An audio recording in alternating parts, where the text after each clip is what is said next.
મારું નામ સંગીતાબેન શાંતિલાલ દવે, ગોંડલ તાલુકામાં આંગણવાડી વર્કર છું અને ગુજરાત આંગણવાડી કર્મચારી સંગઠનમાં સૌરાષ્ટ્ર ઝોન પ્રમુખ અને રાજકોટ સૌરાષ્ટ્ર ઝોન મહામંત્રી અને રાજકોટ જિલ્લા પ્રમુખ તરીકે હોદ્દેદાર છું.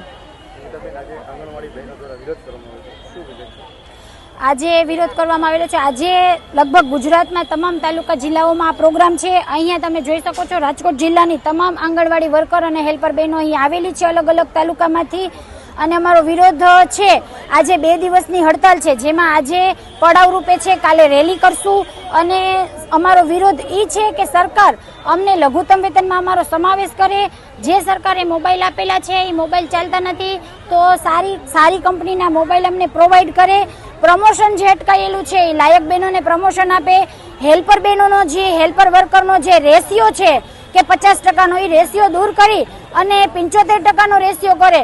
આજે હેલ્પર બહેનોને 5,500 વેતન ચૂકવવામાં આવે છે, તો સરકારે વિચારવું જોઈએ કે 5,500માં બહેનો પોતાનું ઘર કેવી રીતે ચલાવે. આજે તેલના ડબ્બાનો ભાવ, ગેસના બાટલાનો ભાવ, શાકભાજી, પોતાના બાળકોને ભણાવવું, કોઈ બેન ભાડે રહેતી હોય તો મકાન ભાડું 5,500માં શું થાય?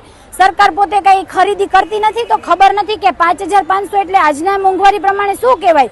અને વર્કર બહેનોને 10,000 આપવામાં આવે છે, તો એમાંથી વર્કર બહેનો જે બાળકોને પૂરક પોષણ આપે છે એ 6 મહિનાથી સરકાર બિલ ચૂકવતી નથી. મંગળ દિવસના બિલ ચૂકવાયેલા નથી.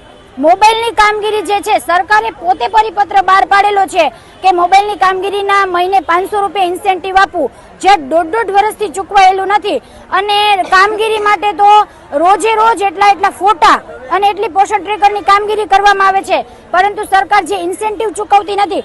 સરકાર પાસે ગ્રાન્ટ નથી. સરકારને સ્માર્ટ વર્ક જોઈએ છે, પણ બહેનોને કંઈ ચૂકવવું નથી. જ્યારે વર્કર હેલ્પરને ચૂકવવાનો વારો આવે ત્યારે સરકાર પાસે ગ્રાન્ટ હોતી નથી.